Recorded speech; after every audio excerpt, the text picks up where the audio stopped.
So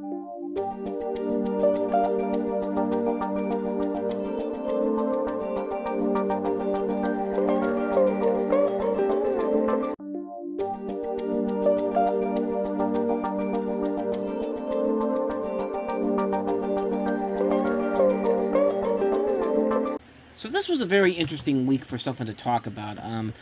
I had planned this week to do a video talking about Mikey Madsen and how I think she's on her way to becoming the next Audrey Hepburn. Of course, she's the one who just won the Oscar for Honora. I had seen some pictures from like Vanity Fair and all that online, and just, I don't know, something just in the back of my mind gave me this indication that maybe she's on her way to possibly having a career on that level.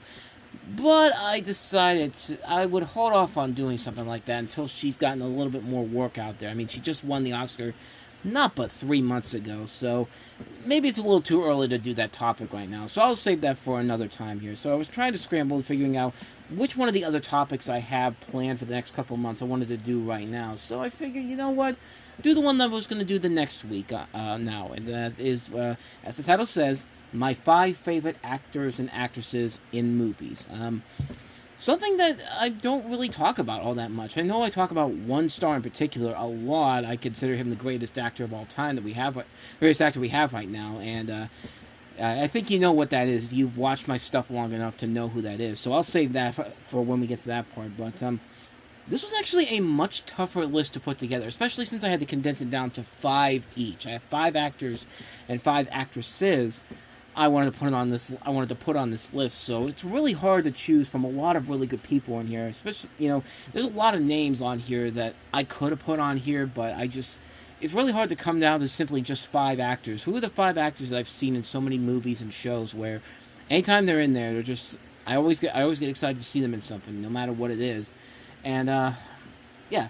So yeah, there's going to be a lot of names here that are omitted here. I might do another one of these in the future, another 5 of each one, so I'm not missing out on anybody, but these are the 10 actors and actresses that I have here that every time their name is attached to something, I'm right there. I'm ready to see what they do next. So let's go ahead and get right to it, and we'll start off with the actors. So let's start off with number 5 on the list.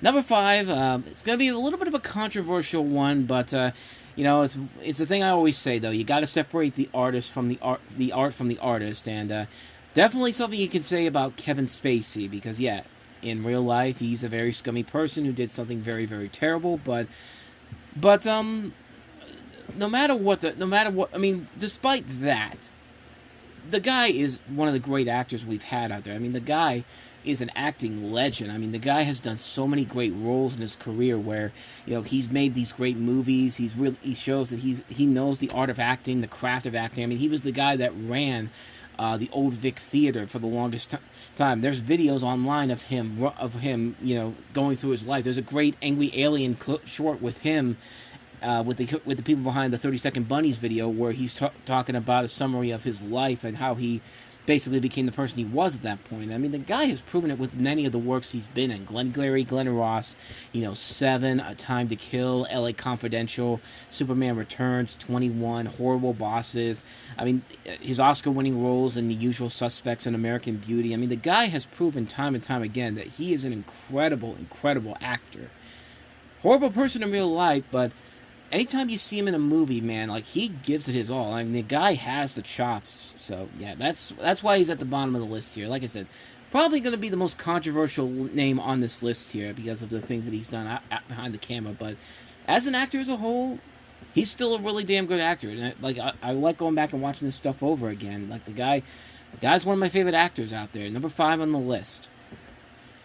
Number 4, Robin Williams. Robin Williams, of course, one of the greatest comedic actors of all time, but also a guy who was just, he wasn't just a great stand-up comedian. He wasn't just a great comedic actor. He could just be a different type of person in various things, and he could usually make it work. I mean, especially in the latter half of his career with dramas and, you know, these more serious roles like, you know, The World According to Garp, Moscow on the Hudson, Awakenings, and then his later stuff, Insomnia, 1 Hour Photo, dark comedies like Death to Smoochie and World's Greatest Dad. I mean, What Dreams May Come, I think, is one of his most underrated movies. And it was certainly a hell of a lot better than the big hit that came out from him in '98, Patch Adams. I mean, I'll gladly take What Dreams May Come over Patch Adams any day of the week, but he has a lot of versatility, man. The guy can play comedy well. He can do drama well. And he just really put a lot of his A game into a lot of his stuff here. I mean, the guy has a lot of elements to him that made him one of the great entertainers of our time, man. He was just such a really, really good actor and comedian. And, like, he knew his range. Like, he knows a lot of range in his career. And it just a lot of memorable stuff to his name. I mean, I don't even need to tell you some of his most memorable works out there because you already know what it is. But yeah, it was a great career that sadly went too soon. Robin Williams, number 4 on my list of my favorite actors and actors out there. Number 3, Tom Hanks. Kind of like with Robin Williams, a guy who began his career in comedy, but had a good career as a great career as a dramatic actor too. I mean, he's proven it time and time again, and again, it's that versatility with him. You can see him in all these different roles, and he just makes it work nearly every single time he's on screen. He very rarely makes a bad movie, and even then, it's not his fault the movie is bad. It's just a bad script overall. I mean, but, you know, classic stuff like Splash, The Money Pit, Big, A League of Their Own, Philadelphia, Forrest Gump, all the stuff he did with Spielberg, Saving Private Ryan, Catch Me If You Can, The Terminal, Bridge of Spies, The Post. I mean, the guy knows acting charisma, and of course, Toy Story comes to mind. That Thing You Do, one of my favorite movies of all time. Like, he's still got it, man. The guy still has it after all these years. He's still really good. He's still a really solid actor, and anytime he's in a movie, you get excited for what he's going to do next. I mean, if anybody out there, if there's an actor out there who deserves more than the 2 Oscars he has, Tom Hanks is somebody who needs another Oscar, man. And hopefully one day he'll get that. But Tom Hanks, man, number 3 on my list. Number 2, Robert Downey Jr. Once again, another great actor who can definitely work in both comedic and dramatic elements. And, you know, this is a guy whose career really took a nosedive in the late 90s until he eventually had that big comeback starting in the first half of the 2000s. I mean, and then by the end of the decade, he was not only back on top, but he was the most successful he's ever been, and he's basically never really relinquished that all the way through his career. I mean, the guy has been very good. He comes from an acting family.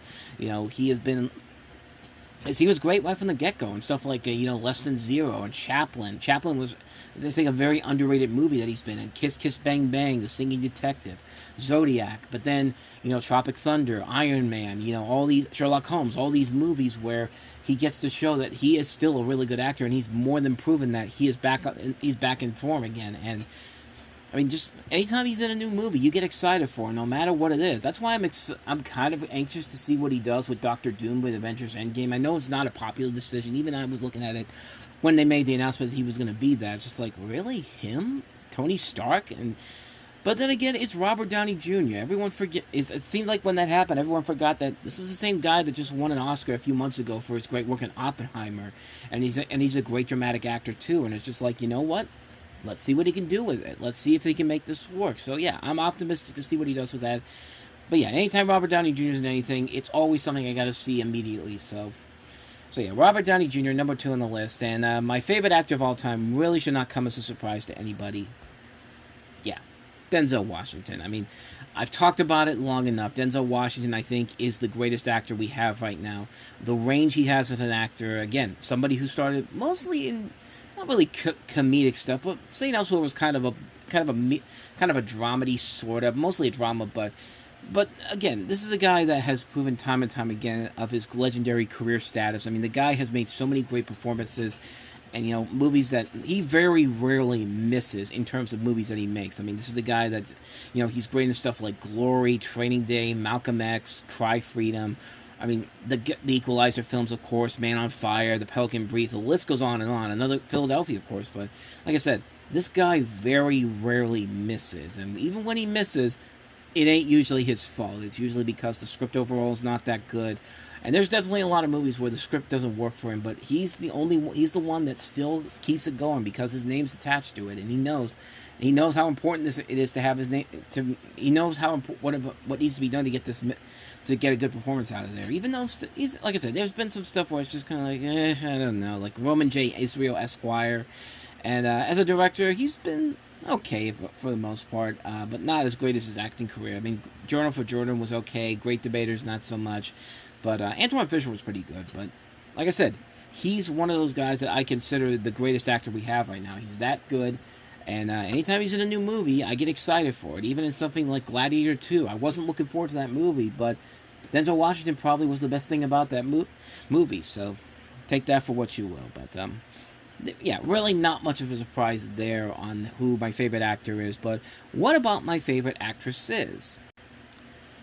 And once again, there's a lot of names on this list I could have added onto here, but truncating it down to the 5 actors that anytime they're in something, they're usually the reason why I get excited to see these movies. And starting off at number 5, we have somebody you wouldn't think about in this case, Taraji P. Henson, who has been around for a good bit now. I mean, she's been mostly known for she's gained prominence for stuff like movies like Hustle and Flow, The Curious Case of Benjamin Button, Hidden Figures, The Karate Kid, Baby Boy, Think Like a Man, What Men Want, The Color Purple, which I thought was a movie that should have gotten her an Academy Award nomination, but sadly it was never meant to be. And of course on television, Person of Interest, Empire. Anytime she's on screen, it's just like all of a sudden it just makes the show much more worth it to watch it, because yeah, she just seems like a great person. Is a great a great actress. I mean, she really does give it her all in these performances, and it really does elevate the film whenever she's in it. So that's why I have her at number 5 on my list. Number 4, Angelina Jolie. This is somebody who, again, has a lot of range when it comes to acting overall. This is somebody that isn't just a one-trick pony, or isn't just riding off of the fact that her father, John Voight, is an Oscar winner of her own. She has proven time and time again that she can be an incredible actress. I mean, this is something that she's been doing for the longest time. I mean, great stuff like Girl Interrupted, Mr. and Mrs. Smith, Wanted, the Kung Fu Panda series, Changeling, all these great movies overall. As a director, she's been pretty solid too. Unbroken was really good. And as an actress, she really does deliver a lot of really strong performances that are very, very different each time. She's not playing the same person over and over again. She's really playing all these different roles and really knocking it out of the park in general. She's not even 50 years old yet, at least not yet. I think by the time that this goes up, it'll be about a day away before she turns 50, because she was born on June 4th. But to do all this before you hit 50 is something really, really impressive, and you got to give her a lot of credit for that. But great actress overall, Angelina Jolie, number 4 on the list. Number 3 on the list, Demi Moore, who coincidentally is having a comeback career right now with The Substance being out. But, this is somebody who really has been one of those actresses that I've liked a lot more of her movies than I thought I did back before. I mean, of course, you got the classics like Ghost, About Last Night, St. Elmo's Fire, Indecent Proposal, A Few Good Men. But even in movies where they're not really great per se, but Moore is really carrying the load of it, she really is trying her best in it. Like Striptease, or even something as bad as The Scarlet Letter. She's not the reason why that movie is terrible. The movie itself, the script overall, just isn't that great. But stuff like Bobby or Mr. Brooks, and even G.I. Jane. G.I. Jane was not a big commercial hit, but that was probably one of her best movies overall. Because that movie really knocked it out of the park for her.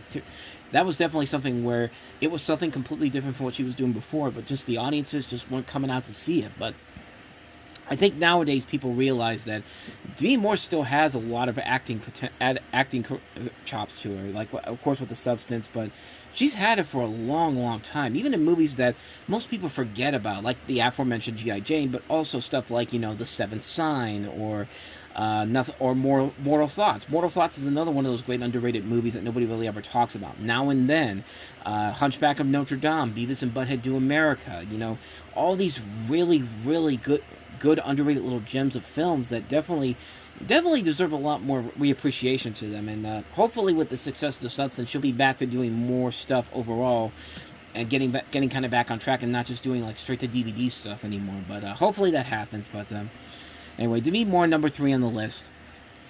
Number 2, really not much of a surprise, Meryl Streep. Some call her the best actress of our generation, and yeah, you could make the argument for that. I mean, the roles speak for themselves. I mean, 3 Academy Awards, Kramer versus Kramer, Sophie's Choice, The Iron Lady, all these different movies, very diverse of what she does overall. Like, she'll do something like The Deer Hunter, or Silkwood, or Out of Africa, or The Bridges in Madison County, or Into the Woods, or Julie and Julia, or It's Complicated, or The Post. Like, it's like she never plays the same person in every movie she's in, and that's really something you got to give her a lot of credit for, and she really does make it work overall. I think it really is something that really is something you got to admire for her. She's still she's still going at it after all these years. She still has a lot of those acting chops still in her, and yeah.